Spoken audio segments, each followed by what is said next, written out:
Boa noite, eu sou Alexandre Lauzide, fundador da Brasil UFO Network, a maior rede de ufologia científica do Norte-Nordeste. Tenho o prazer e a honra de apresentar o terceiro fórum online de ufologia e espiritualidade do Piauí. Nossa parceria com a UFO Piauí está trazendo grandes frutos aqui para a nossa comunidade espírita e científica, e nós pedimos a todos para ficarem até o fim, para ver todas as mensagens que nós estaremos publicando aqui sobre o nosso programa de ajuda ao próximo, né?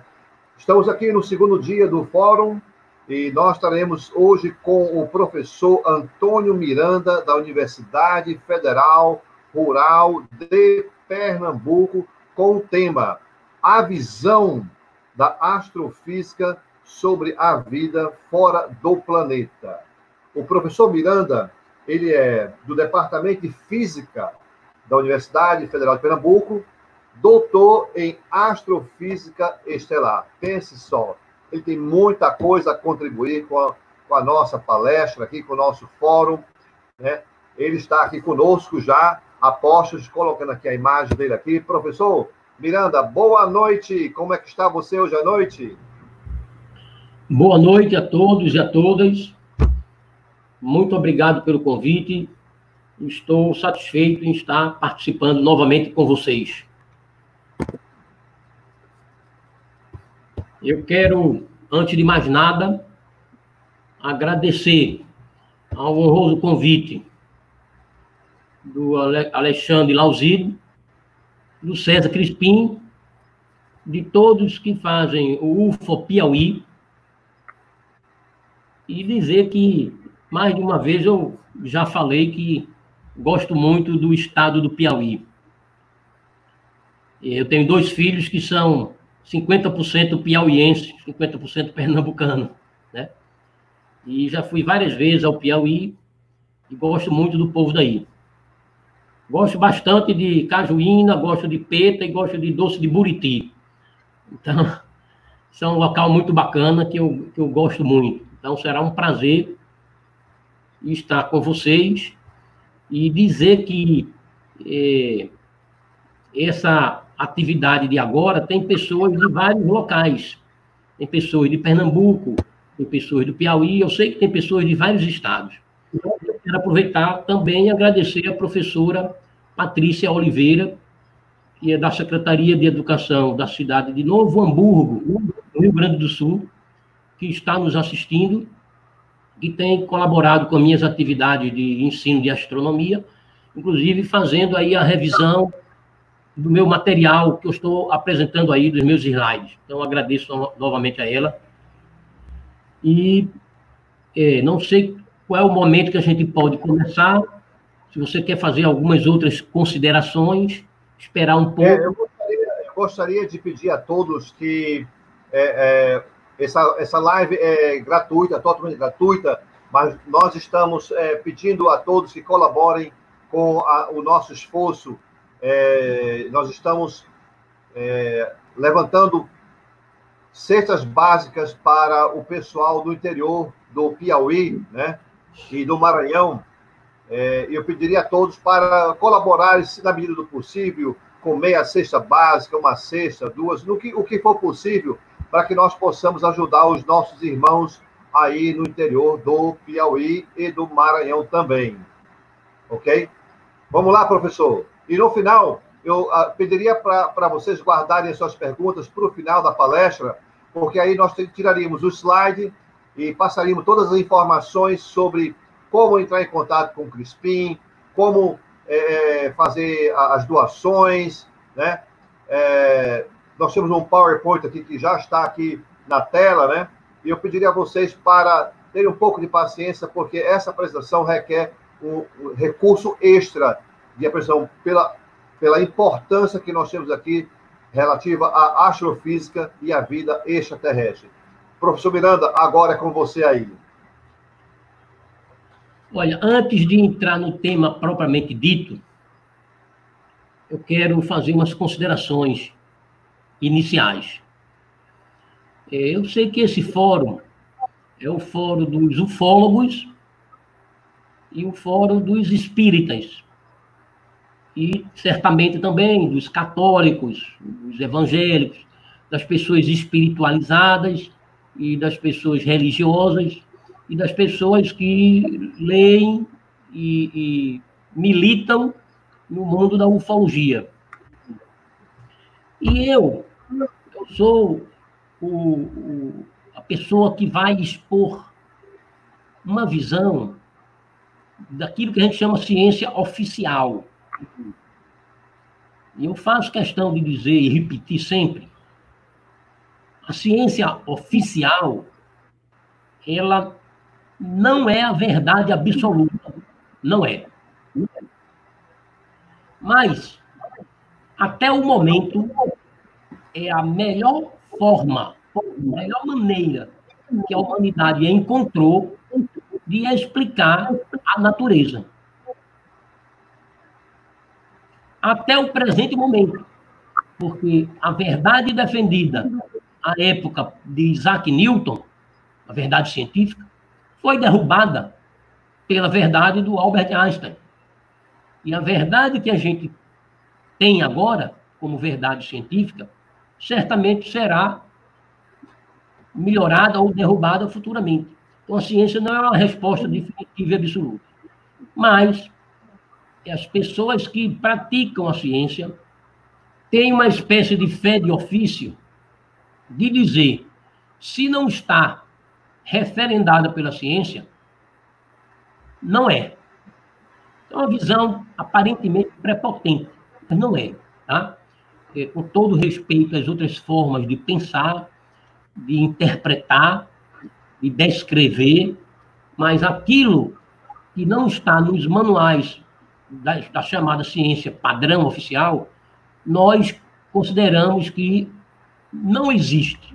Então, eu repito sempre, a ciência oficial é uma espécie de São Tomé.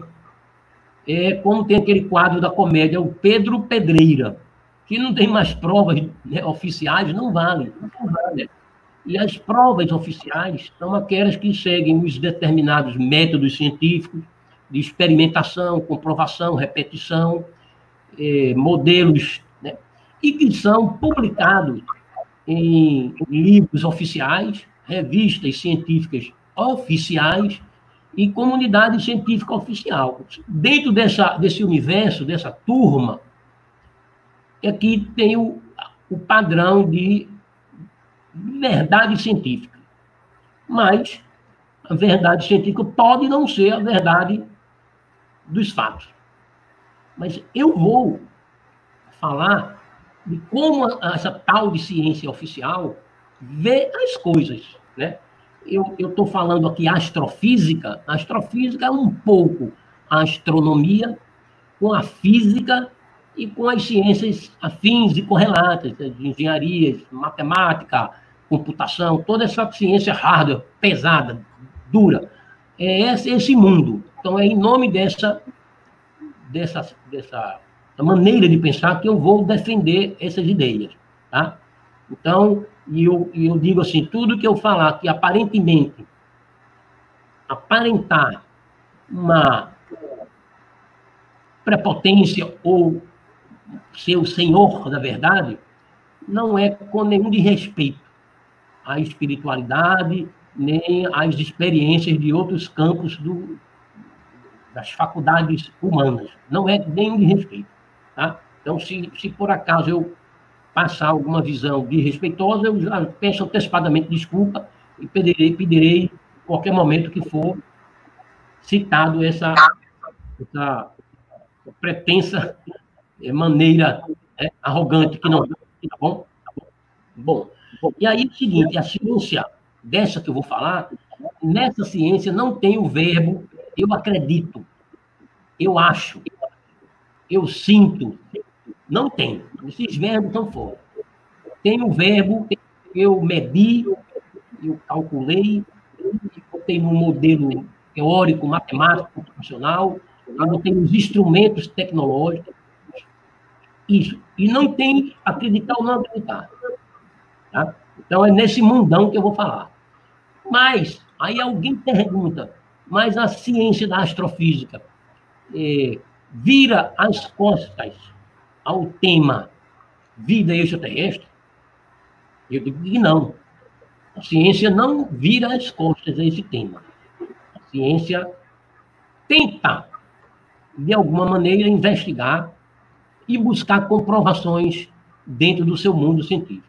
Então, a primeira experiência e a primeira tentativa de discutir vida fora da Terra, eu vou pedir ao Alexandre que passe o próximo slide.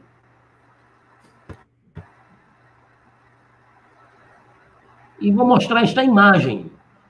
Essa imagem está mostrando aí uma pessoa olhando o céu em uma região que não tem chuva, não tem nuvem, não tem poluição, é um céu perfeito para se construir um observatório, um deserto. E a pessoa vê essa imagem bonita que está aí. Isso é uma imagem real. Isso é um céu mostrando um pedaço da Via Láctea, que é a nossa galáxia. E esse céu é uma coisa deslumbrante. Qualquer pessoa que fica contemplando esse céu, o cérebro vai rodar uma máquina aí, vai fazer um download de 1000 ideias, 1000 pensamentos, 1000 perguntas. E aconteceu um episódio histórico que foi protagonizado por um dos maiores cientistas da história, que é o Enrico Fermi.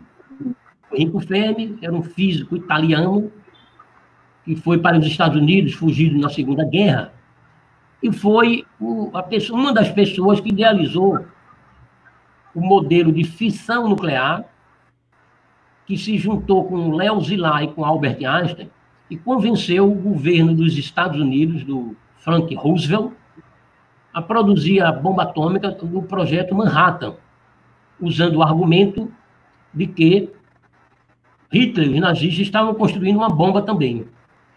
E hoje o laboratório dos Estados Unidos chama Fermi Lab, em homenagem a Fermi. E ele ganhou o prêmio Nobel, um cara super respeitado. E ele protagonizou um episódio de discussão sobre vida fora da Terra. Esse episódio gerou uma área do conhecimento que os estudantes estudam muito, chamado o paradoxo de Fermi. Eu vou pedir a Alexandre passar a próxima, por favor. Então, o paradoxo de Fermi diz assim: quando você está em algum lugar propício para admirar as estrelas, é incrível olhar para cima e se deparar com algo semelhante à imagem acima. Cada um reage de um jeito diferente. O físico Enrico Fermi também reagia diferente e perguntou: cadê todo mundo? Onde é que estão os outros tempos? Por quê? Porque nesse dia ele leu um jornal americano com várias fotos de supostos OVNIs, e o jornal falava que pessoas tinham visto extraterrestres. E ele juntou um grupo de cientistas e começou a discutir sobre essa questão, e aí gerou um paradoxo. Próximo, por favor.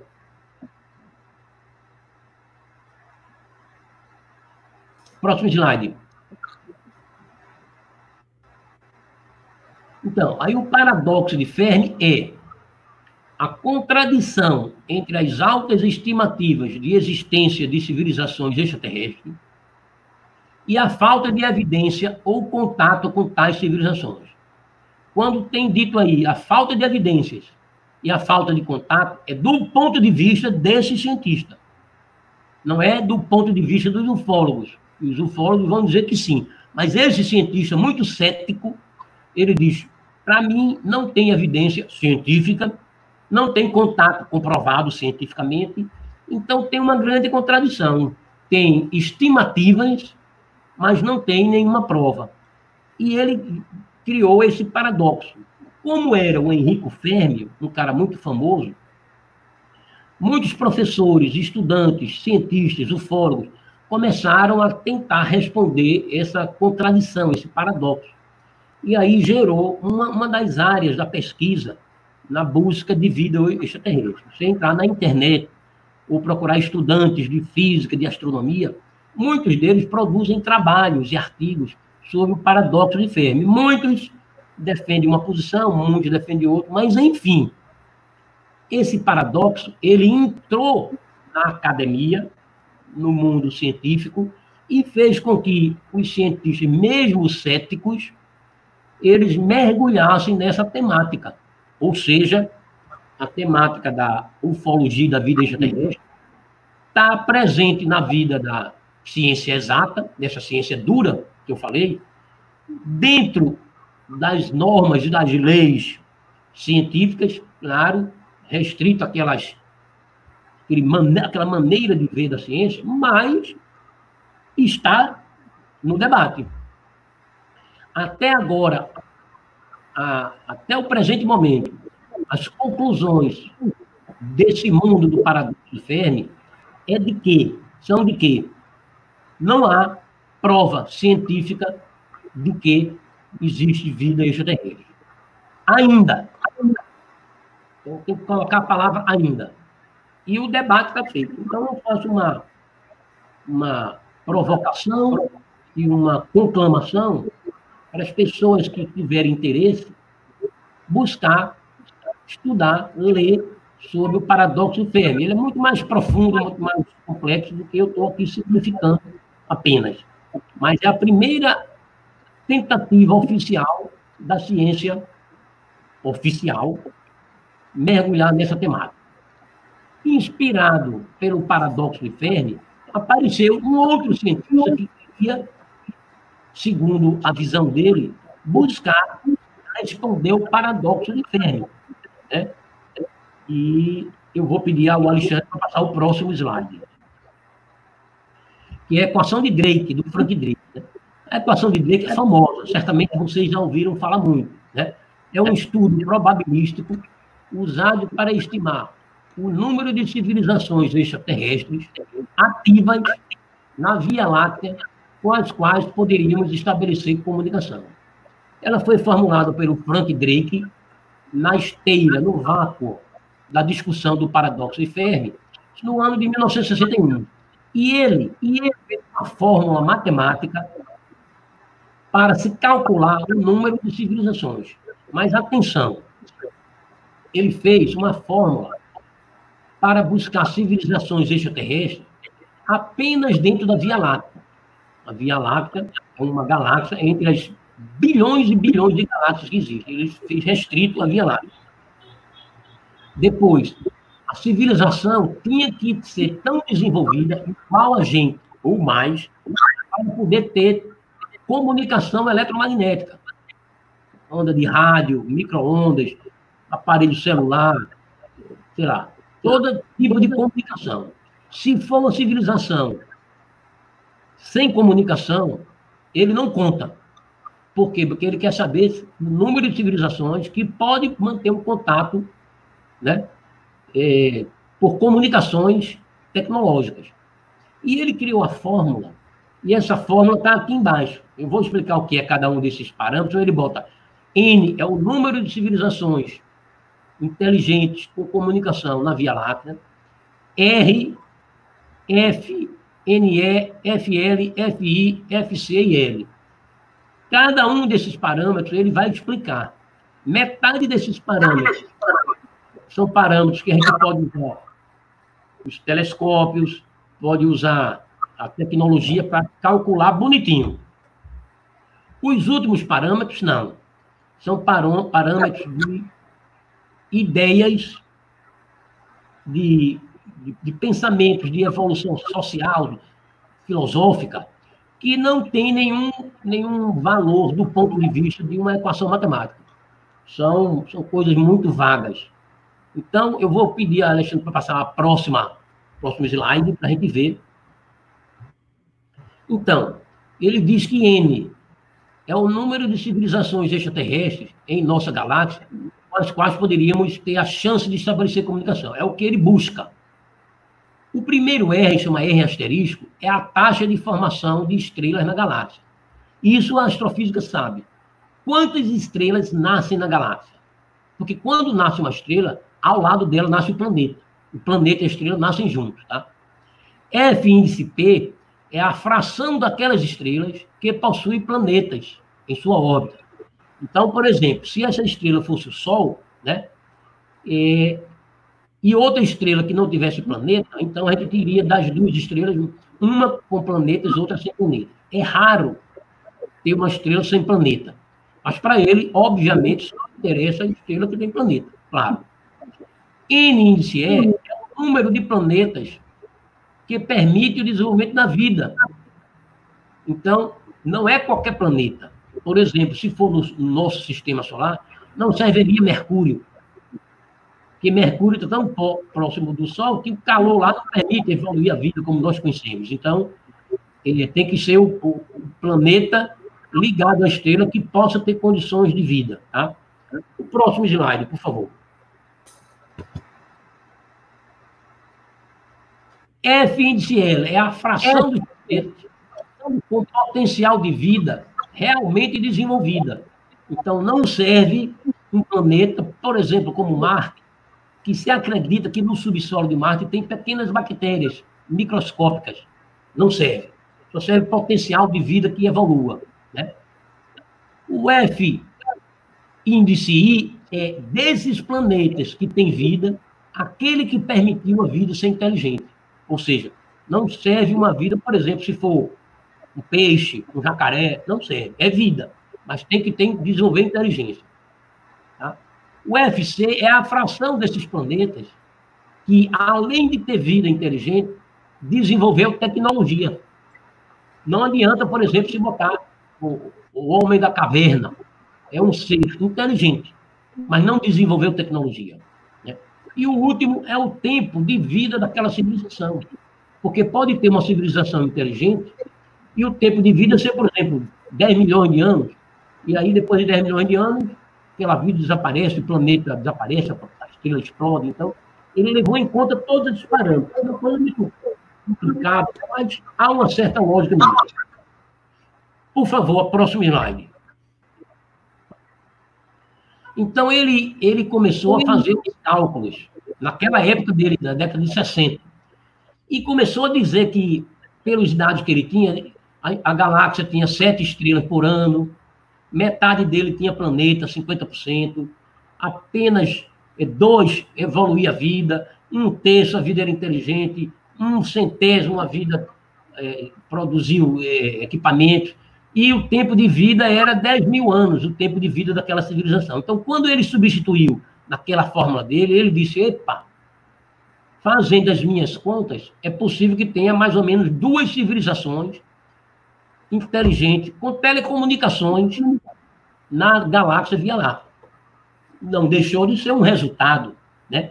A comunidade científica oficial não aceitou a equação de Drake, porque tinha parâmetros que, na época, ninguém sabia dizer se era verdade ou não. Atualmente, esses números mudaram. Outras pessoas, com dados atualizados, substituíram novos números. Eu vou pedir a você que passe o próximo slide, por favor. Então, substituindo esses dados, né, novos, né, número de planetas, tempo de duração de uma civilização, quando faz a conta, se acha que, no mínimo, tem 20 civilizações na Via Láctea, com inteligência e com telecomunicações eletromagnéticas, no mínimo 20, e no máximo 50, olha só, 50 milhões de civilizações. É um número muito grande. Porém, novamente, a comunidade científica oficial, formal, né, diz que esses números não têm nenhum tipo de comprovação, são esses parâmetros de tempo de vida de civilização, quantas vidas são inteligentes, isso não está comprovado de jeito nenhum. Então, é um preconceito, e a equação de Drake está jogada para o cantinho, lá para escanteio, e os manuais e artigos científicos aceitos, né? Você quer defender uma tese de doutorado, se quiser botar a equação de Drake, o orientador corta logo. Então, não entrou na família da ciência formal que defende as coisas bem comprovadas. Mas, quando você pega um estudante de astronomia, ou alguém que gosta de astronomia, a pessoa é apaixonado pela equação de Drake. Então, eu sugiro também que quem tiver interesse, estude, pesquise a famosa equação de Frank Drake, que é o segundo assunto que a ciência mergulha na busca de vida extraterrestre. Tá? Então, vamos em frente. O próximo. O próximo é o famoso Projeto 7. É uma sigla em inglês, né, de pesquisa de vida extraterrestre inteligente. Ele tem um objetivo de analisar sinais de rádio captados pelos radiotelescópios de uma possível forma de vida inteligente no universo. Aí sai da galáxia, qualquer local vale. Qual é a fonte de informações? É um radiotelescópio que fica em Arecibo, em Porto Rico. É uma antena parabólica de 305 metros de diâmetro. Essa antena ela tem um detetor de radiação na frequência de micro-ondas que capta toda a radiação que vem do espaço. É colocada no computador e é distribuída por todos os centros de pesquisa, inclusive no Brasil, para tentar decodificar, como se fosse uma criptografia, para ver se nessas ondas que vêm do espaço tem alguma mensagem, entre aspas, um código Morse universal que vem de uma possível civilização. Tá? Esse projeto, um dos componentes dele era o famoso Carl Sagan. Vários outros cientistas. O Projeto 7 ele é financiado por vários institutos de pesquisa do mundo, a NASA, o CNPq do Brasil, da Europa, da China. É um projeto que ele é oficialmente aceito como projeto científico. Tá? Não é um projeto que a comunidade científica rejeite, não. O Projeto 7 já analisou milhares e milhares e milhares e milhares de ondas que vieram do espaço, e até agora nenhum dessas ondas que chegaram foram identificadas como mensagem codificada.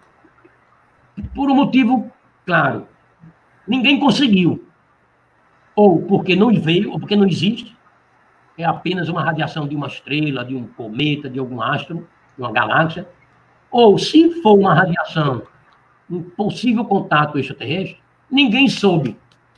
É de difícil decodificação, mas que o radiotelescópio recebe ondas eletromagnéticas vindas de fora da Terra, recebe bastante. Até agora, o projeto ele está indefinido. A resposta é nem sim, nem não, não sei ainda. Estou tentando estudar e está em aberto totalmente. O Projeto 7 é muito importante. Pedir o próximo slide, por favor. Bom, a mensagem de Arecibo foi enviada, o radiotelescópio enviou ao espaço uma mensagem com o objetivo de transmitir a uma possível civilização extraterrestre informações sobre a civilização humana. Foi enviado no ano de 1974. A mensagem é codificada, foi direcionada para um agrupamento globular estelar M13, quem gosta de astronomia conhece, né? Que está a 25 mil anos-luz e possui 300 mil, está faltando um zero aqui, viu, gente? Desculpe. É 300 mil estrelas na constelação de Hércules. 300 mil estrelas, cada uma com vários planetas. Então, a mensagem foi dirigida para esse ponto. Uma mensagem, uma espécie, repito, código Morse. Estou usando a palavra código Morse, porque para todo mundo ter ideia, mas foi um código, né? E ela foi transmitida em 74, né? E consistia de 1.679 códigos, né? Binário. Quem gosta de computação sabe o código binário com uma frequência 2.380 MHz, que não tem nenhuma rádio, nenhuma antena de televisão, nem nada. Então, foi uma mensagem dizendo: oi, nós somos a humanidade, estamos na Terra, em torno do Sol. Se alguém receber, nos responda. Uma coisa desse tipo. Então, isso mostra que a chamada comunidade científica rigorosa, cética, né, São Tomé, também tem as suas vontades de achar contato extraterrestre. Né? A ciência está doidinha para achar um contato extraterrestre. Mas até agora, também pelo Projeto 7, esse contato não está confirmado. Então, a resposta é: até agora não tem contato extraterrestre. Por enquanto. Tá? Mas está se tentando. Próximo slide, por favor. Bom, agora eu vou falar de um ramo da ciência mais ou menos jovem, não tem 50 anos, que é o casamento da astronomia com a biologia. Tem gente que chama bioastronomia, a maioria chama astrobiologia. É um ramo muito importante. No Brasil já tem grupos de pesquisa com mestrado, doutorado, e no mundo é muito, muito forte esse ramo que é a astrobiologia. Tá? Por favor, próximo. Então, a astrobiologia é o estudo da vida no universo. O objetivo é compreender como a vida surgiu e se desenvolveu na Terra, o que governa o modo de vida, como ela é organizada, e o que torna a Terra um planeta habitável. Porque tem isso, né? A Terra está girando a estrela Sol e hoje tem definido uma região chamada zona habitável. A zona habitável é aquela região ao lado da estrela que, se você botar um copo d'água, ele fica no estado líquido. Por exemplo, no nosso sistema solar, a zona habitável tem 2 planetas, a Terra e Marte. Mercúrio, a água evapora. Netuno, a água congela. Então, a água líquida pode ficar em Marte e na Terra. Então, essa região é a zona habitável. É a zona que se procura planeta para esse tipo de vida. Porque, do ponto de vista da bioquímica, tem que ter um líquido para fazer toda a eletrólise, toda a solvência das reações bioquímicas. Tá? Então, a astrobiologia pergunta isso: por que a Terra é um planeta habitável? Tá? O próximo. Então, para a NASA, são 3 perguntas fundamentais que a astrobiologia, que são: como a vida começou e evoluiu? Existe vida em outros lugares do universo? Qual é o futuro da vida na Terra e além da Terra? Tá? Então, a NASA tem vários grupos de cientistas, inclusive muitos brasileiros e brasileiras, que estão nesses subgrupos buscando essas respostas. São grupos multidisciplinares, tem médicos, biólogos, gente de computação, químico, físico, geógrafo, tem filósofo no meio, tem psicólogo para discutir toda a questão da mente de um ser vivo e tudo mais. E a NASA tem um grupo muito forte, tá? Já tem muito material. A próxima. Bom, a astrobiologia, como eu falei, é multidisciplinar. Tem muita coisa de biologia, de química, de física, de geologia, de astronomia, né? Os biólogos, os astrobiologistas, como chamam, né? Eles usam, atenção, eles usam informações sobre a vida na Terra para guiar os estudos sobre a vida em outros lugares. Aí alguém diz: mas você só fala de vida na Terra? 99% da astrobiologia é baseado em vida na Terra. 1% é de vida que já foi descoberta em outros locais, mas vida microscópica, tá? Por exemplo, você vai na Lua de Júpiter. A Lua de Júpiter, por exemplo, a Europa, ela tem um oceano igual ao Oceano Atlântico. E a sonda já viu que no fundo desses oceanos existe plâncton. Plâncton está associado à vida. Por exemplo, a Lua de Saturno, Titã, ou Encédalo, elas têm água, elas têm plâncton, elas têm geyser, elas têm gases, têm atmosfera. Então, é um tipo de vida que vive lá. Núcleo de cometa tem material orgânico. Quando a sonda chega no núcleo de um cometa, que cava lá o braço mecânico, ele acha matéria orgânica. Isso para a astrobiologia é vida. Mas atenção, é vida microscópica, num estágio bem primordial da evolução. Mas é vida, tá? Para explicar uma vida evoluída e complexa, a referência é a Terra, tá? Por quê?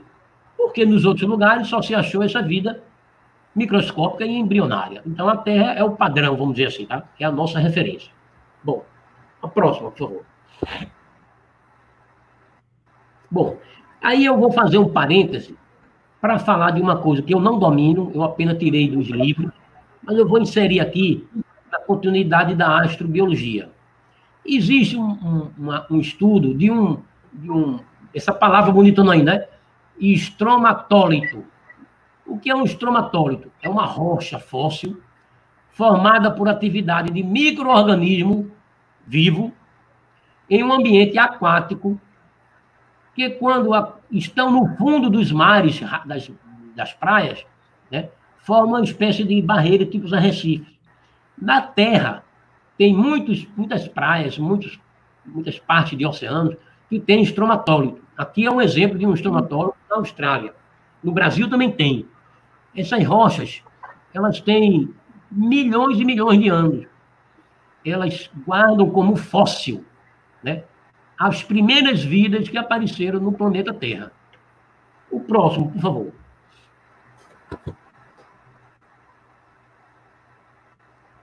Bom, os estromatólitos, eles datam dessa época aqui, ó, Mesoarqueano, e são testemunhas dos primeiros organismos a realizar a fotossíntese oxigênica, responsável pelo gás oxigênio que surgiu no planeta há 3,5 bilhões de anos atrás, no comecinho da Terra.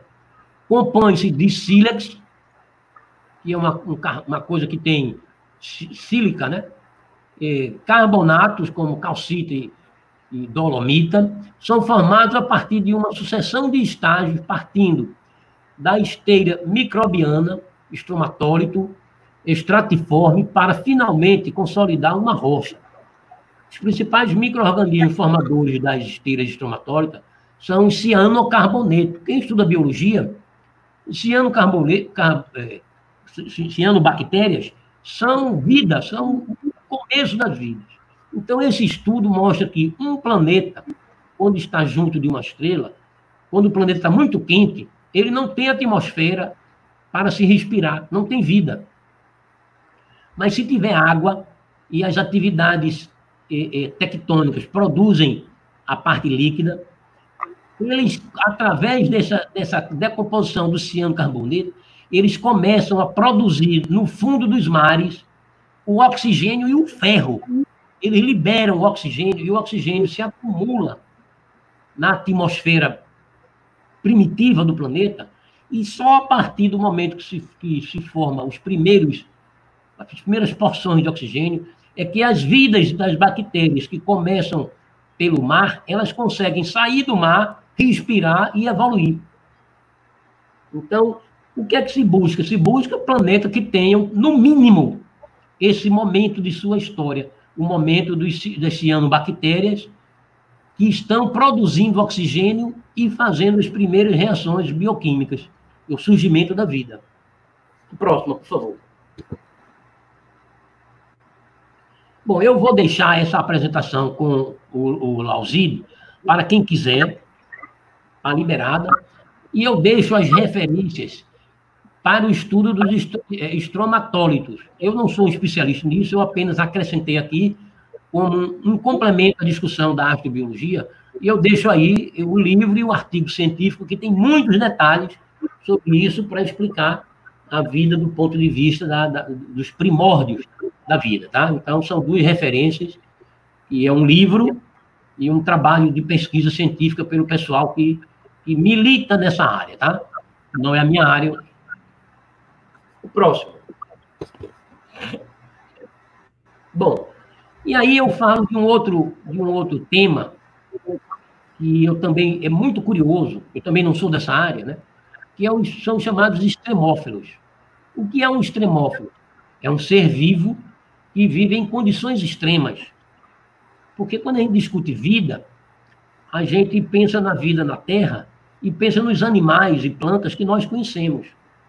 Mas a biologia descobriu esses danadinhos aí, esses extremófilos. O que é um extremófilo? É um ser vivo que vive sem luz, sem água, sem oxigênio, no fundo do mar, dentro de uma mina de sal, dentro de uma larva de vulcão. É um Superman, né? Ele topa tudo, os extremófilos, né?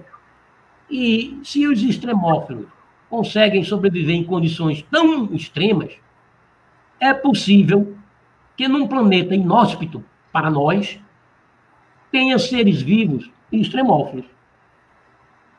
A biologia descobriu centenas de pequenos animais que são extremófilos. Existem vários vídeos, artigos e livros que mostram extremófilo no fundo do mar, 5.000 metros no fundo do mar, sem oxigênio, sem luz, uma pressão absurda. Extremófilo dentro de uma mina de sal, extremófilo meio que hibernando em condições sem água, né?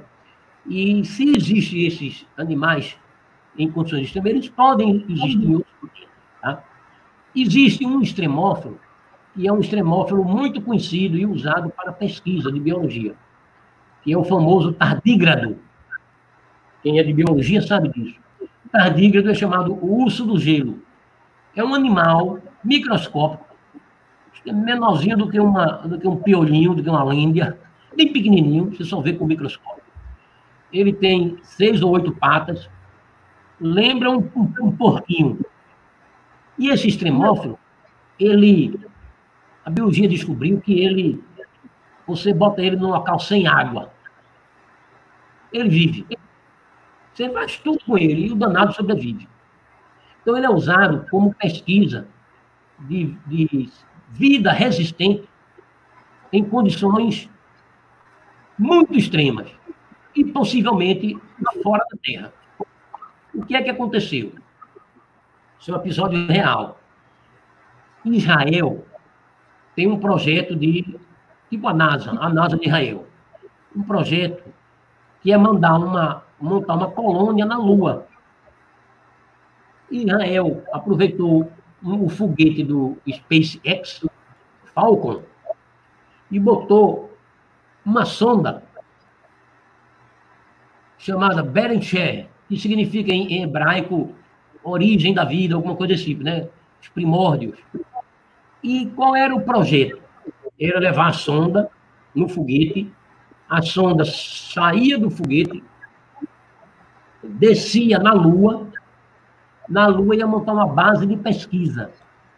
Nessa sonda tinha todo o sistema de comunicação, computadores, e tinha uma espécie de HD com um banco de dados do DNA de todos os seres vivos da Terra, animais e plantas, para ficar guardado lá. E também tinha uma experiência biológica. Experiência biológica é uma coisa comum, né? Vocês viram que a China mandou uma experiência biológica para a Lua para plantar uma semente de algodão, né? E a semente com um pouquinho de terra, um pouquinho de água para o algodão nascer, e funcionou. Então, os israelenses mandaram um experimento biológico. Qual era o experimento biológico? Era uma cápsula com uma colônia de milhares de tardígrados que iam descer no solo da Lua e, com o passar das próximas missões, iam ser mandados novos experimentos para ser agregado, para se ver a evolução dos tardígrados na temperatura, na atmosfera, na gravidade da Lua. E esses tardígrados, eles foram desidratados, foi tirada toda a água dele e ele vive. O bicho é danado. O que foi que aconteceu com essa sonda de Israel? Faltando alguns quilômetros para ela descer, a sonda quebrou. Não abriu nem o paraquedas, nem o jato de freio. A sonda caiu em queda livre no solo da Lua, se espatifou e jogou tardígrado no solo lunar. Esse episódio é espalhado pela imprensa toda, nos comitês de ética. Poxa, você jogou tardígrado no solo da Lua. E nós sabemos que se você cavar muito no solo da Lua, tem água. A Lua tem muita água. E aí? O que é que vai acontecer? Ninguém sabe, porque Israel perdeu o contato, a sonda quebrou, não sabe mais ou menos onde ela caiu e tá lá, a confusão. Então, isso é uma coisa muito legal. Então, quem puder depois, pesquisa, você bota na internet, tem muitos sites sérios que mostram, né, o experimento dos extremófilos com a sonda de Israel. Tem, inclusive, muita matéria nas revistas internacionais e brasileiras também, tá? É uma coisa legal saber que essa possibilidade de pesquisa existe, mas é uma coisa terrível também saber que o ser humano faz muita bobagem também, né? Então, agora eu vou adiantar um pouco mais esse debate aqui. Por favor, o próximo slide. Agora que eu vou começar a minha área. O que é que diz a astrofísica? A astrofísica diz o seguinte, eu vou repetir, eu sou Pedro Pedreira. Se não tiver comprovação, não é. Eu sou um cético, sou um São Tomé.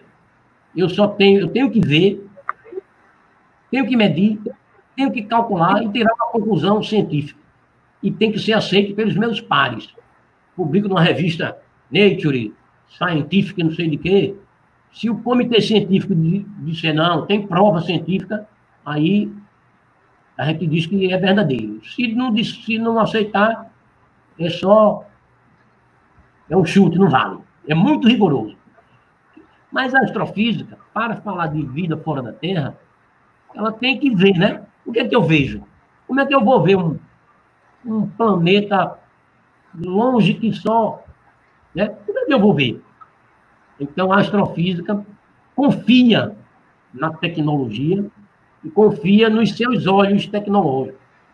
A ciência da astrofísica, ela passa uma procuração para os instrumentos tecnológicos. Se o instrumento vê, aí eu digo, então é verdade.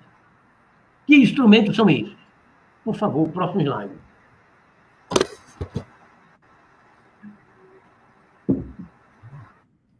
Esse é um deles. É o olho da ciência. Esse é um deles, é o telescópio espacial Hubble, que tem feito uma revolução nas descobertas, tem visto onde o ser humano não conseguiria ver nunca. Além dele, no espaço, tem outros. Tem a sonda Kepler, tem a Kourou, tem o Chandra, tem várias sondas, cada uma com seu telescópio, tá? Eu botei o Hubble porque ele é o mais famoso. Mas também temos olhos no planeta Terra. Próximo slide, por favor. Isso aí é um conjunto de telescópios que fica no deserto do Atacama, no Chile. Tem telescópio aí que o diâmetro é 10 vezes maior do que o Hubble, uma eletrônica fina, uma tecnologia super poderosa. Esse local aí é quase 5.000 metros de altura no deserto, zero nuvem, zero poluição, é um céu perfeito. Tá? E em outros lugares da Terra tem no Havaí, tem no Arizona, né? Tem no Brasil, aqui no sertão, né? O Alzide, inclusive, conhece.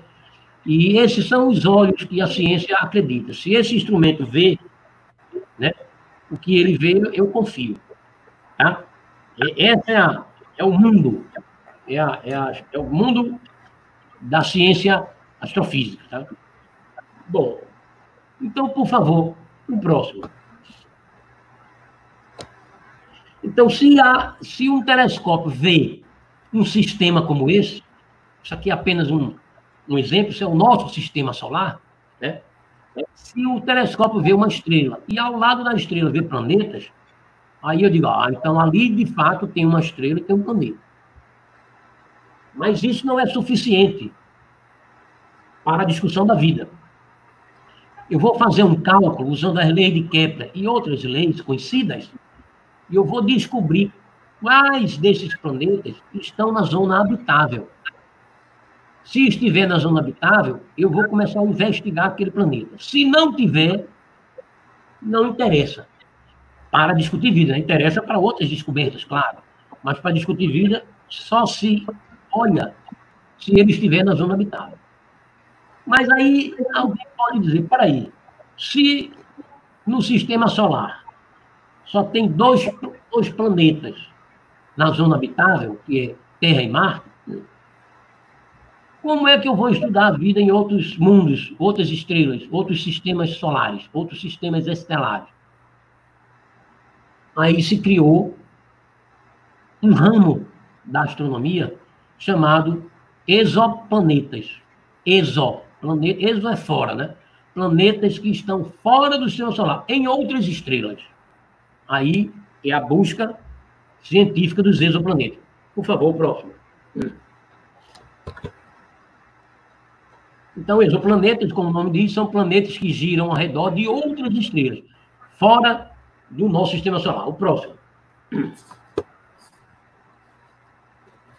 Isso aí é um esquema, tá? Isso não é foto. É um esquema do que é que se busca. Se busca, assim, uma estrela com planetas, outra estrela com planetas, outra estrela com planeta.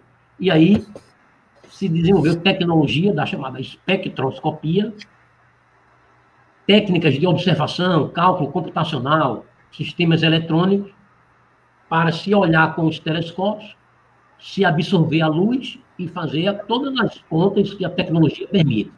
Então, eu vou mostrar para vocês que a chamada ciência cética São Tomé está quase chegando de ver planetas habitáveis, né?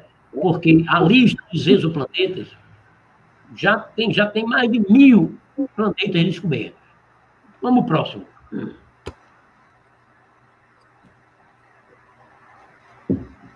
O primeiro planeta que foi descoberto foi há 20 anos atrás, um planeta chamado 51 Pégaso. Ele fica na estrela 51 da constelação de Pégaso, está a 47,9 anos-luz de distância. A temperatura dele é na ordem de 1000 graus. O tamanho, a massa dele é a metade da massa de Júpiter, e ele tem 1,5 vezes o raio de Júpiter. O período orbital dele é de 4 dias, e foi feito o cálculo, isso é um cálculo facinho de fazer, a ciência sabe fazer isso com precisão, se ele estava na zona habitável. Não estava. Então, do ponto de vista de se dizer que pode ter vida, a astrofísica já diz, com certeza esse não. Usando a biologia que nós conhecemos, a astrobiologia, usando o conhecimento, esse planeta não está na zona habitável, né? Um planeta que, fora da zona habitável, a água não fica líquida. Precisa de água para ter vida, né? Então, ele não é um candidato à vida. Mas ele é um candidato a outras coisas, né? Se estudar rotação, massa, formação de sistemas estelares, ele serve para 1000 outras coisas, mas para a vida, não, né? Mas ele foi o primeiro. Esse planeta foi descoberto pelo professor Michel Mayor, do observatório chamado Haute-Provence, na Suíça francesa, e esse ano o professor Michel Mayor ganhou o Prêmio Nobel da Física, né? Por essa e outras descobertas de exoplanetas, né? A próxima, por favor.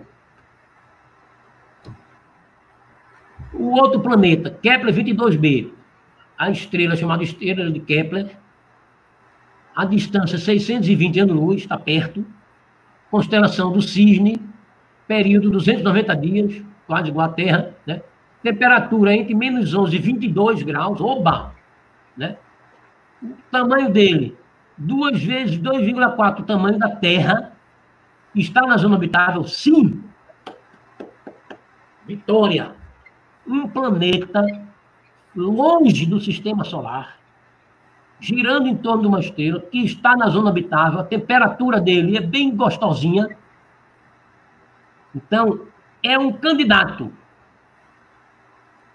Ponto final. Acabou a conversa. Acabou a alegria.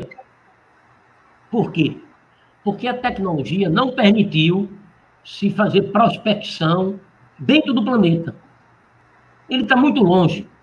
A técnica é o seguinte, você observa o planeta estrela, vê muito pequenininho, faz uns cálculos com a espectroscopia, calcula a massa, a distância, o raio, a temperatura, mas você não está perto o suficiente, como, por exemplo, uma sonda que está perto da Lua de Júpiter e vê tudo. Vê se tem água, vê se tem gelo, se tem amônia. Não está. Os próximos telescópios, daqui a uns 10 anos, vão estar tão avançados que vai ser possível se fazer prospecção dentro de um planeta desse. Por enquanto, a alegria acabou aqui. Ele é um planeta na zona habitável, a temperatura dele é amena, a água, se existir, está no estado líquido, mas não se sabe se ele tem oxigênio, não se sabe se tem oceanos externos ou água interna, como a Lua e Marte, água no subsolo, não se sabe ainda. Mas ele é um grande candidato às próximas tecnologias mais modernas e investigar esse planeta. É possível, eu agora vou falar uma especulação, tá? É possível que se descubra água líquida externa, chuva, que é uma coisa comum, por causa da atividade vulcânica, e quem sabe algum tipo de vida, mesmo que seja embrionária ou não, está totalmente em aberto. Então a resposta não se sabe se tem vida sim ou não. Aberto. Próximo. Olha aqui. Próxima B. Estrela Alfa do Centauro, aqui pertinho da gente.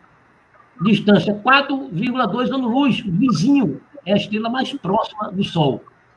Constelação do Centauro, período de 11 dias, temperatura menos 39, mas se você for no Polo Norte, é isso. Dá para o ser humano sobreviver, né? O raio quase igual à Terra, esse símbolo aqui é Terra. A massa um pouquinho maior do que a Terra, está na zona habitável, sim. Outra vitória. Uma estrela perto da gente que tem um planeta que está na zona habitável. Bom, aqui uma curiosidade, para quem é da nossa geração, viu, Lauzide? Assistiu a série, o seriado Perdido no Espaço. E Perdido no Espaço tinha Dr. Smith, lembra?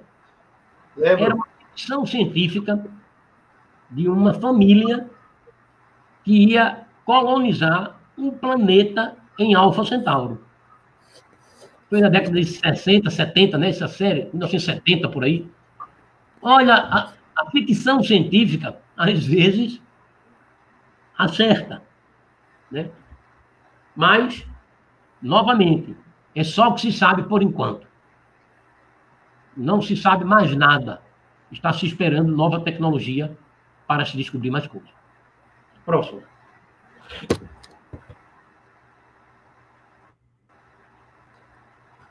Bom, eu vou mostrar uma sequência de imagens. Um sistema como esse, é um sistema estelar, é a menor porção do universo, quer dizer, é o menor sistema, considerando o sistema como uma coisa complexa, né? Da mesma maneira que o átomo é o menor sistema da matéria, depois do átomo você pode ter as moléculas, as células, os organismos vivos, né? Então o átomo é o menor. O átomo não é uma coisa indivisível. O átomo você divide ele, né? Mesma maneira, o sistema estelar é a menor configuração dinâmica do universo. O menor sistema do universo.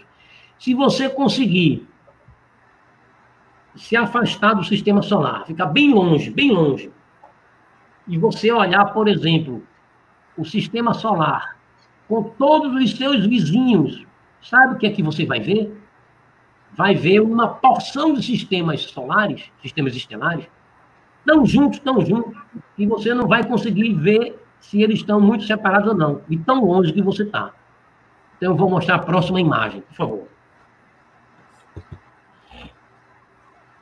Pode passar. A próxima. Você vai ver isso. O que é isso? Isso é uma galáxia. Uma galáxia é a junção de bilhões de sistemas estelares. O nosso sistema solar, que está a 4 anos-luz do outro sistema, que é Alfa do Centauro, entre o Sol e Alfa do Centauro tem um vazio enorme. Mas o vazio para a gente é muito pequenininho. Se você olhar de longe, o sistema solar ele está num desses braços, lá embaixo, lá na periferia. E aí você está vendo bilhões de sistemas estelares, formando uma estrutura que é uma galáxia. Essa galáxia ela roda como se fosse um redemoinho, em vórtice, e ela tem uma vida própria, porque ela tem uma gravidade, ela tem uma rotação, a força da gravidade de um sistema solar atrai o outro, e vice-versa, e forma uma configuração. Gente, Eu vou repetir, aí tem bilhões de sistemas estelares. Em média, cada estrela tem 4 planetas. Você tem de bilhões a trilhões de planetas só nessa galáxia. É incrível. O Carl Sagan dizia assim: achar que só tem vida na Terra é um grande desperdício de espaço. Porque, imagine, trilhões de planetas numa galáxia só. E quantas galáxias existem? Se você se afastar, quantas galáxias existem? Eu vou pedir ao Alexandre para passar os próximos slides, por favor. Isso é uma outra galáxia. Próxima. Isso é uma outra galáxia. Gente, isso é uma fotografia, não é pintura, não, viu? Próximo. Cada galáxia dessa tem bilhões de sistemas estelares, cada sistema estelar com seus planetas.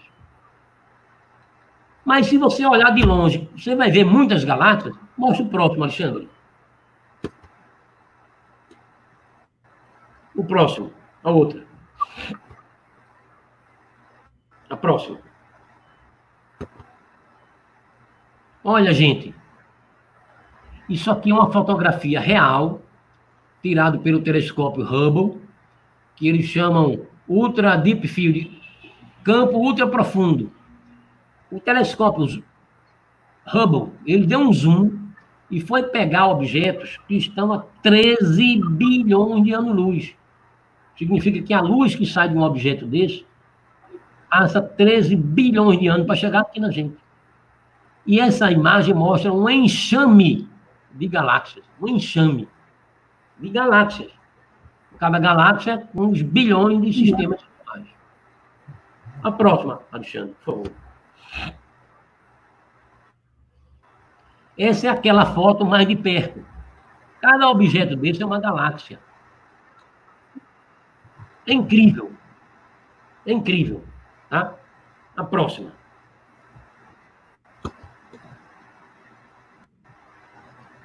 Então, se você conseguir, de alguma maneira, fotografar o universo todo, a imagem que eu vou mostrar não é uma foto.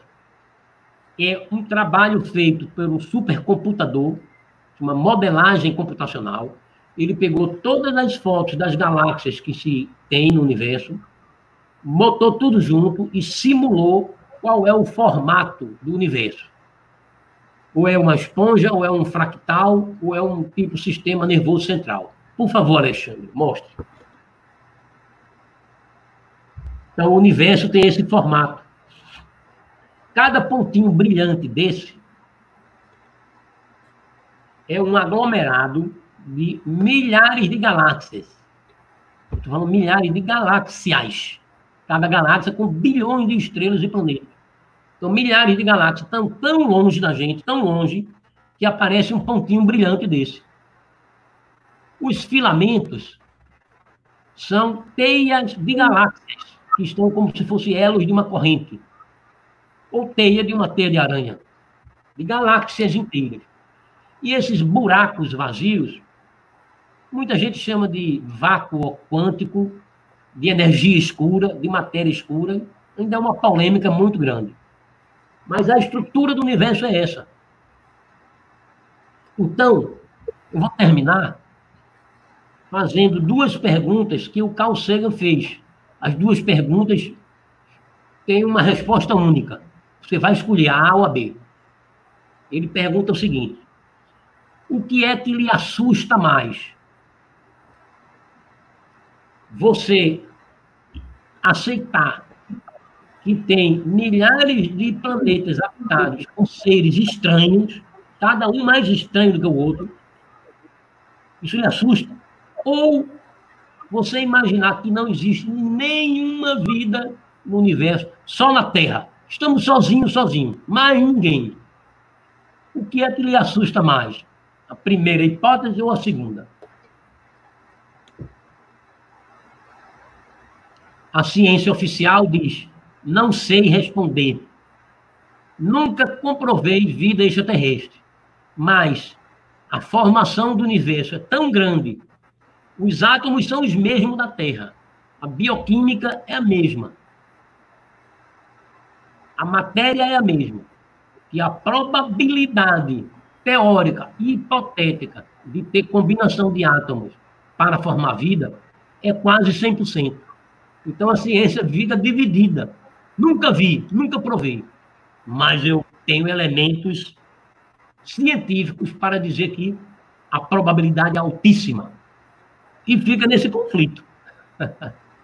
Agora, uma coisa que a ciência ela se confronta com a ufologia, ela diz: nós nunca detectamos, não temos nenhuma prova dentro do mundo científico. Se eu não tenho, essa prova não existe. E aí compra a briga com os amigos ufólogos.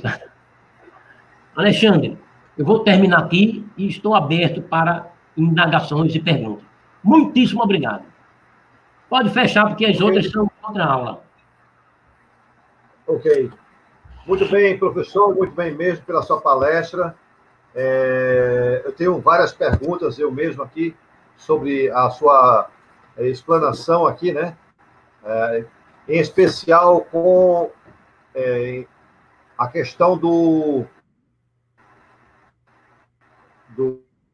espaço, aquela sonda com a codificação humana e dando a localização do nosso planeta em relação ao nosso sistema solar. A pergunta é,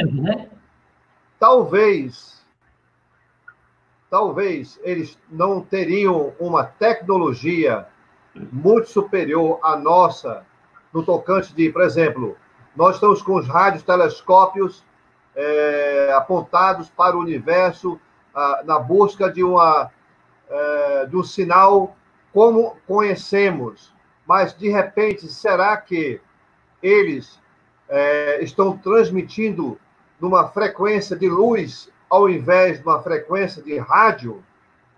Esta é a minha pergunta para você. Olha, eu vou falar aqui, gente, com a voz dessa ciência oficial.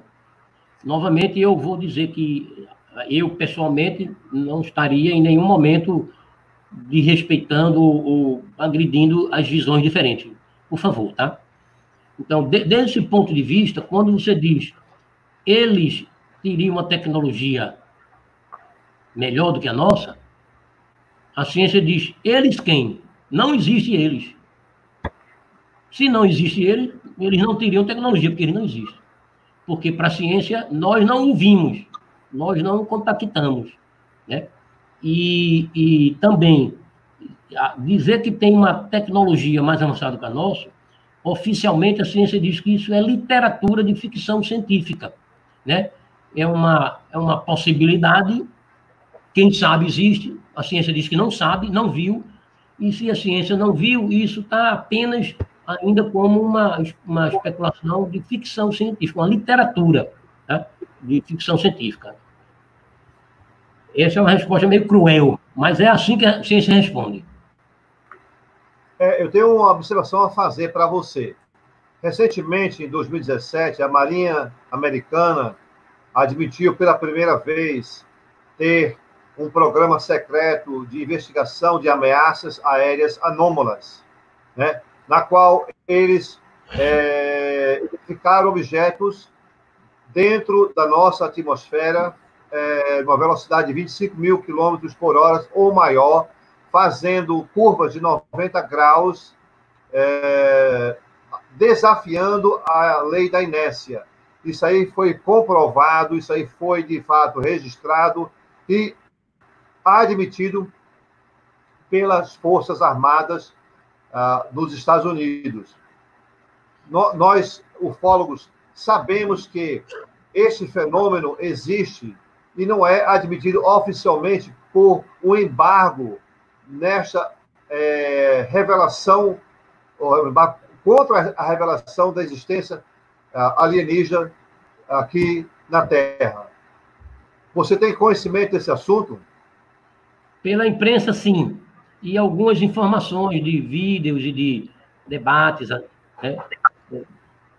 Olha, o que eu posso dizer é o seguinte: se você procurar o site oficial dos centros de pesquisa, tipo NASA, ou da Rússia, ou da China, ou da Agência Espacial Brasileira, um documento oficial assinado por um pesquisador, comprovando que isso é uma nave extraterrestre, aí a gente começa a discutir. Mas não existe. A comunidade científica internacional oficial não vai atrás de... Porque o cara da Marinha pode ter visto qualquer coisa. Eu não estou dizendo que isso não é uma nave. Eu estou dizendo que a ciência não comprovou que é. Se não comprovou que é, então a gente não diz que ela está por aí. Entendeu qual é a minha... Deixa eu avançar um pouco mais aqui sobre essa temática, né, já que você instigou aí. Em 2017, em 2017, 39 países foram convidados para participar de um evento organizado pelo governo da Rússia e da China, em Moscou. Foram convidados 39 palestrantes do mundo todo, cientistas, ufólogos, inclusive aqui do Brasil, para falar sobre a presença alienígena na Terra. Você acha que dois governos, duas grandes potências, gastariam centenas de dólares trazendo para lá, para discutir o tema, inclusive com a intenção de protocolar na ONU um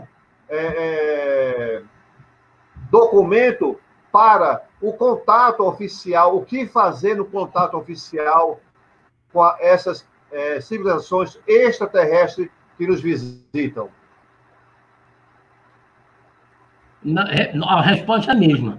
Pode procurar nesse congresso as organizações científicas, nenhuma delas assinou isso ou estava lá.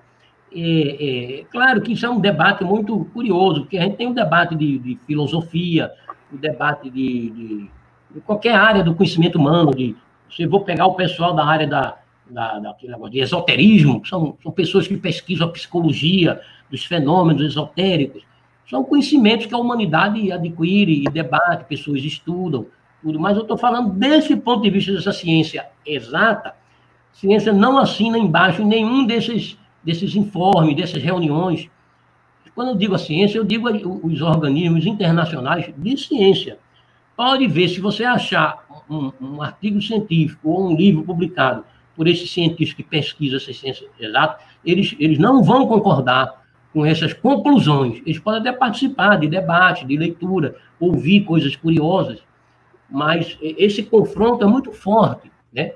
É uma rigorosidade bem, até exagerada, vamos dizer assim, né? De se recusar a aceitar que um caça da Marinha viu um objeto estranho, desconhecido, ótimo, vamos pesquisar o que é. Mas a conclusão de que dentro daquele objeto tinha um ser vivo inteligente, essa conclusão a ciência não assina embaixo. Por enquanto, eu estou sempre fazendo, por enquanto que eu digo descobrir, vai todo mundo dizer, oba, agora eu vi. Eu quero só trazer para você aqui dois pontos interessantes, né? Debatendo aqui com você, né, professor? Veja só, o primeiro ponto é o seguinte, você falou de esotéricos, mas há alguns anos atrás, uns 3 anos atrás, o FBI foi obrigado a abrir nos seus arquivos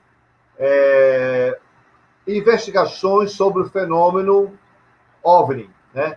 E, curiosamente, eles falam nesse documento lá que está arquivado no site do FBI, que os esotéricos têm pleno conhecimento da existência dessas inteligências que nos visitam, de forma que eles adentram a nossa atmosfera, mutando a sua forma de existência para poder acompanhar ou talvez adentrar o nosso denso planeta. E foi uma observação muito interessante que ele fala sobre esse relato aí. Isso é um aspecto que eu quero falar sobre essa questão que você levantou aí.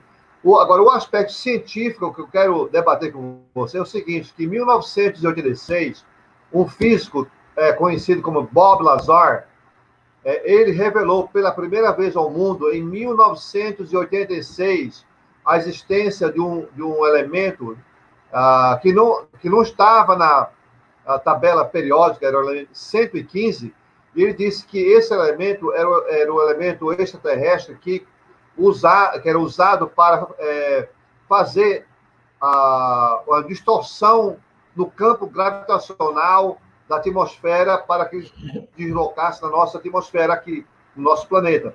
E esse elemento só foi sintetizado, algumas moléculas, em 2008, se não me engano, através de dois laboratórios, sendo um na Rússia e o outro na Suécia, com contribuição norte-americana. E foi a partir daí que esse elemento foi dado como oficial. Então, como é que uma pessoa, em 1986, diz, olha, existe um elemento que tem essas características que não está na nossa tabela, anunciando esse fato? Essa é uma das grandes evidências que nós temos da existência extraterrestre aqui em nosso planeta. O que é que você tem a dizer sobre isso aí? Olha, eu conheço pouco detalhe das posições do Bob Lazar, já ouvi falar bastante, assim, como curiosidade. Mas, assim, novamente, eu fico sempre com medo de as pessoas pensam que eu estou sendo meio prepotente. Não é. Assim, o FBI não é um instituto de pesquisa. O FBI não é uma universidade que pesquisa física, engenharia, não é. É uma coisa de polícia. O FBI não é a representação da ciência americana, né? E certamente, se o Bob Lazar falou que era um elemento extraterrestre, ele ou se enganou muito ou mentiu muito. Ele não pode ser verdade do ponto de vista do que a ciência pesquisa de novos materiais. Então, fica uma coisa meio chata, né? Precisa ser investigado exatamente por que ele disse, com que intenção e com que Como é que ele comprovou, inclusive, dando as características biofísicas e químicas desse elemento, não né? sei. Falando dos isópodos e tal, né? Muito antes mesmo deles estarem sendo credenciados pela ciência. Não, entendeu? Ele deu todas as características. Me parece que ele tinha como base experiências que eram feitas entre extraterrestres e americanos, lá na famosa base de Roswell, né? Que ele disse que tinha alienígenas fazendo pesquisas científicas com metais extraterrestres.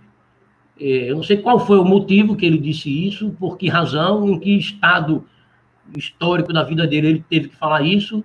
Ele saiu lá, parece meio brigado lá com o pessoal. Eu não tenho condições de dizer a realidade dos fatos, eu desconheço. Mas dizer isso para a comunidade científica que diz, ora, nós somos a comunidade científica dos Estados Unidos, do mundo, nós não sabemos disso. Como é que você sozinho sabe? Me mostre. Traga o metal, traga o extraterrestre, traga o laboratório que está processando esse. Traga para a gente ver. Aquele negócio que eu falei, São Tomé, né? Se não trouxe, não mostrou, a gente não viu, então a gente vai ficar desconfiando. Essa que é a lógica da chamada ciência dura, né? Essa desconfiança. Recentemente, esse agente do Pentágono, que revelou ao mundo 3 vídeos sobre as gravações feitas a partir da Marinha Americana de caças Hornet F-16, esses vídeos foram validados e tal. Ele falou já e disse: ó, existe sim materiais que não são de origem extraterrestre. Mas eu queria, a partir de agora, passar as perguntas para o público, que eu tenho aqui certeza que tem aqui várias pessoas querendo saber aqui sobre a temática, né? Vamos lá, temos aqui... caramba, tem muitas perguntas, professor. Se prepare para passar de meia-noite hoje, viu? São muitas. Vamos lá. Só um momento só.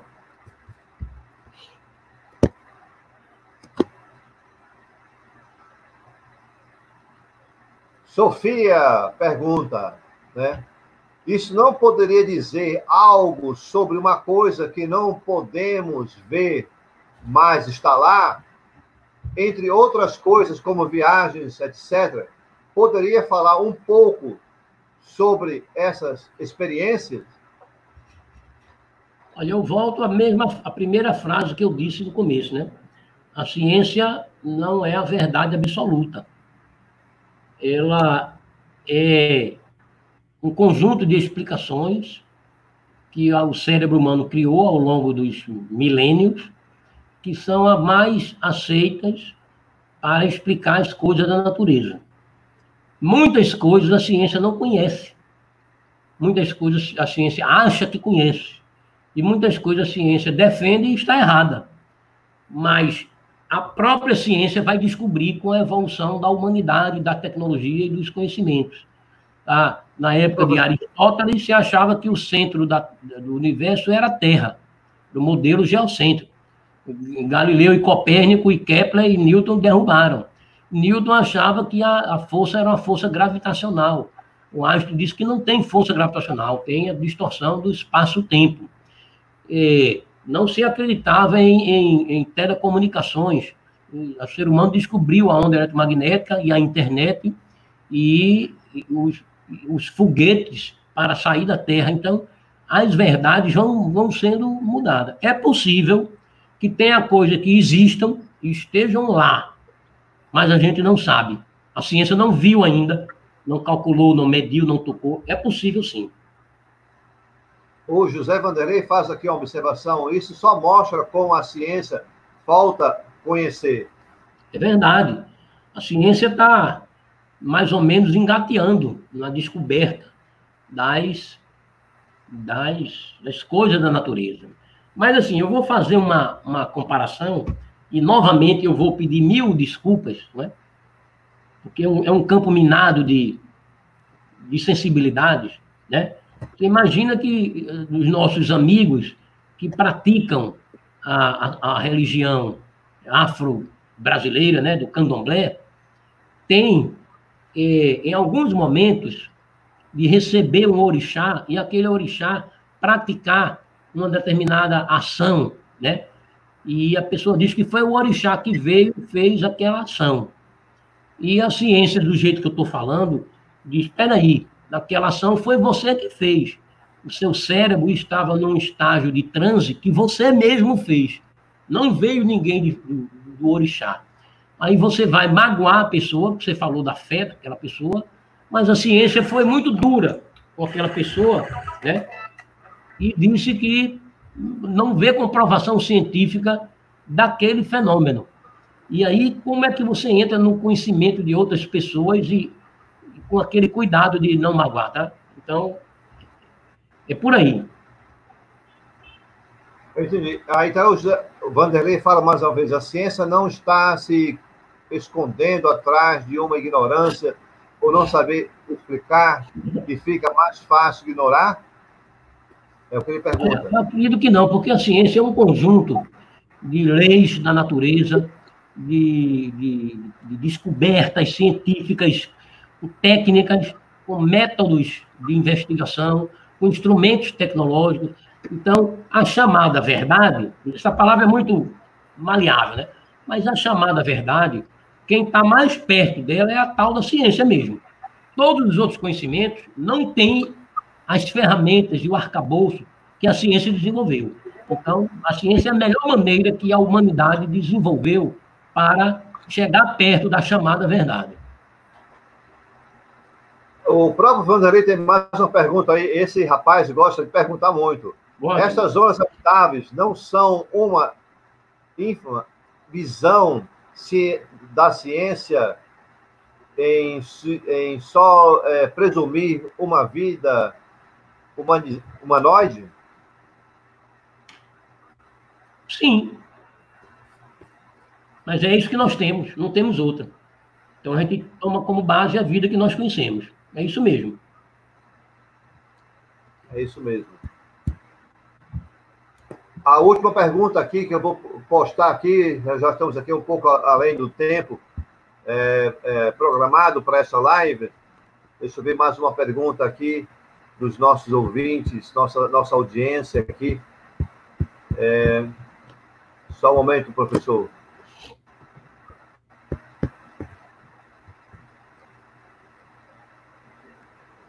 Só um instante.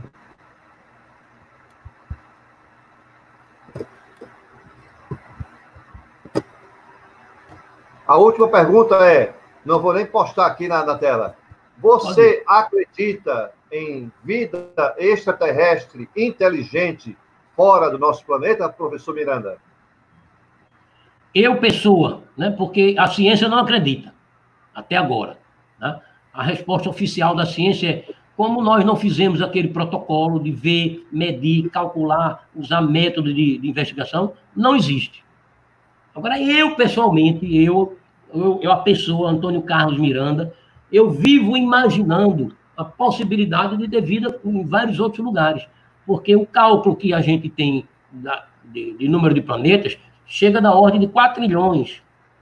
Então, trilhões de estrelas e 4 trilhões de planetas.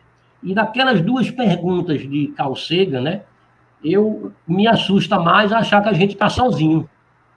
Porque em todos os planetas, todas as estrelas, o hidrogênio é o mesmo, o oxigênio, o carbono, a radiação eletromagnética, a ligação química é a mesma.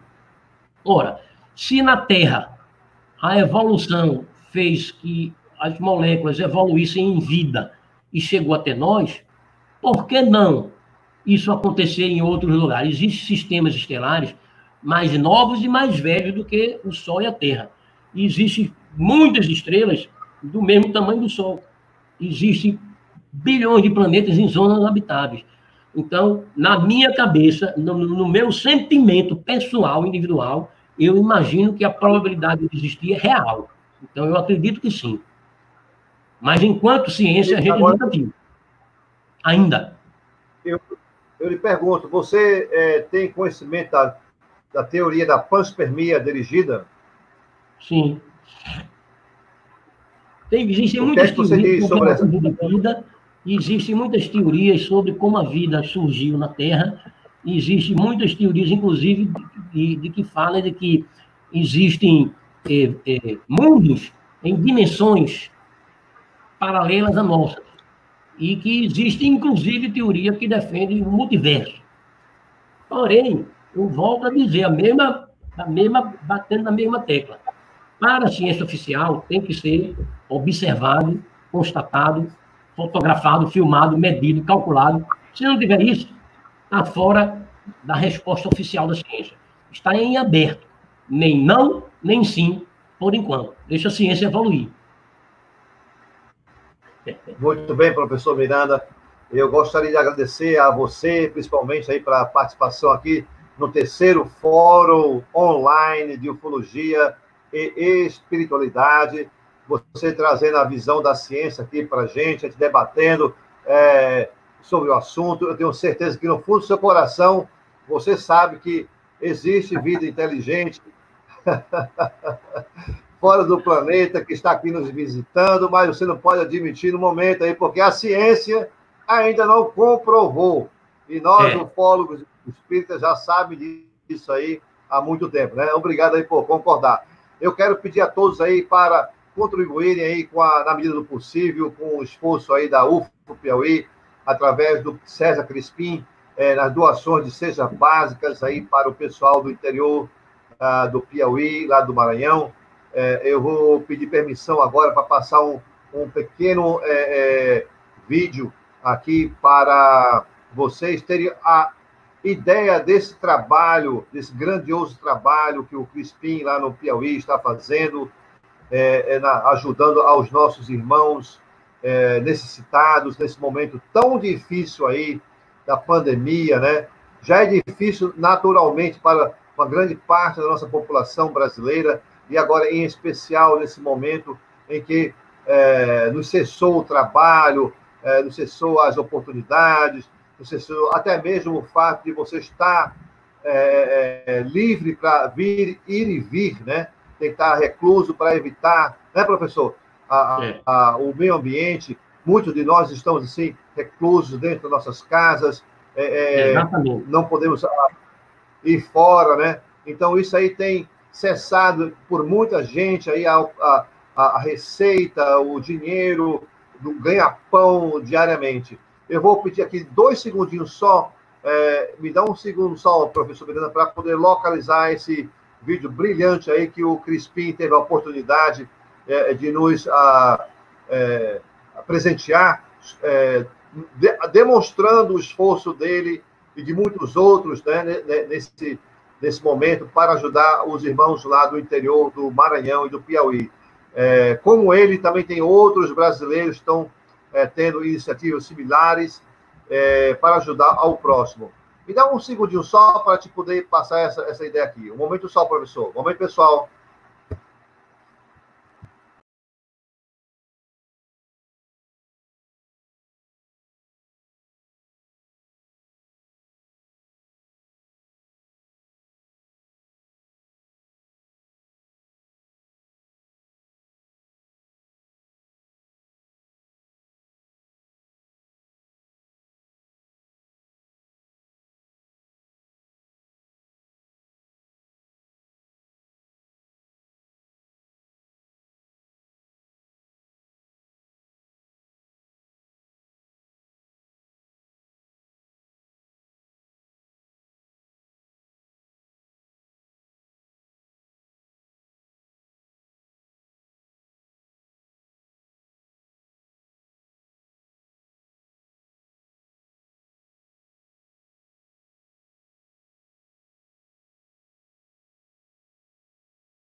Pai distante ao lar voltou, um bebê doente se curou, e os corações se encheram de ternura. Um desamparado se salvou, porque alguém lhe teve amor, e não há tristeza alguma. Aleluia. Aleluia, aleluia, aleluia, aleluia.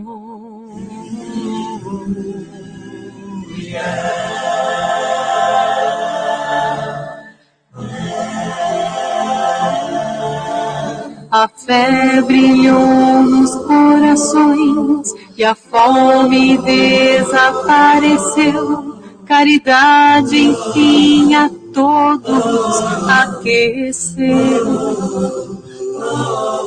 E a guerra então se acabará, e o mundo assim viverá em paz, sem medo ou mal algum. Aleluia, aleluia, aleluia, aleluia, aleluia.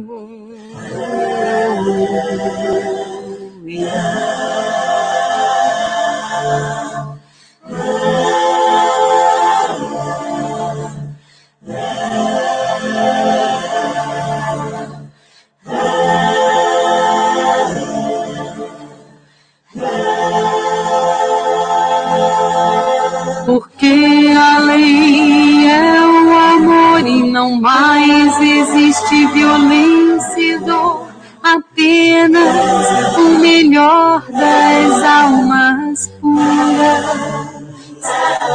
Para isso nos preparou o Pai, e a fraternidade nos ensinou, para acabar com toda fúria. Aleluia, aleluia, aleluia,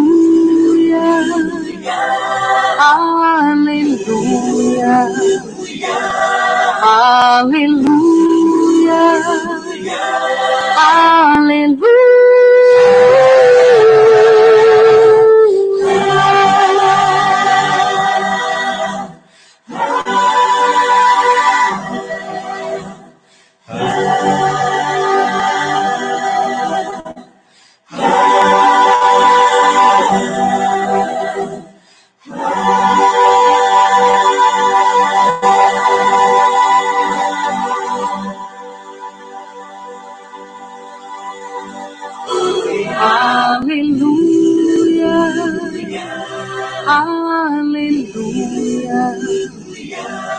aleluia, aleluia, aleluia.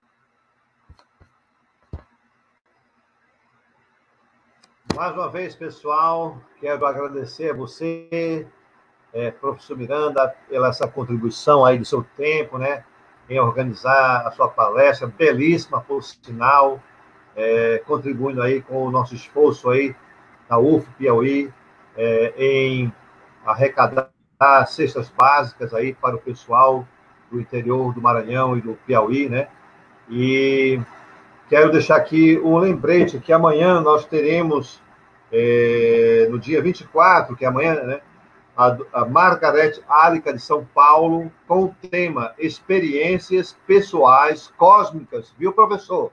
Ela teve experiências cósmicas, ok? E eu gostaria que você assistisse a palestra dela também, para você ter eu sou fã dela. Quando ela começa a cantar, a gente viaja. É uma maravilha, né? Realmente é empolgante, é impressionante o conteúdo dela, né? Então, quero mais uma vez agradecer a todos por estarem aqui conosco nesse momento brilhante de confraternização, paz e harmonia e amor ao próximo. Obrigado, professor. Obrigado a todos os ouvintes. Obrigado César, aí pela oportunidade aí de ajudar o próximo. Uma boa noite a todos. Boa noite. Obrigado.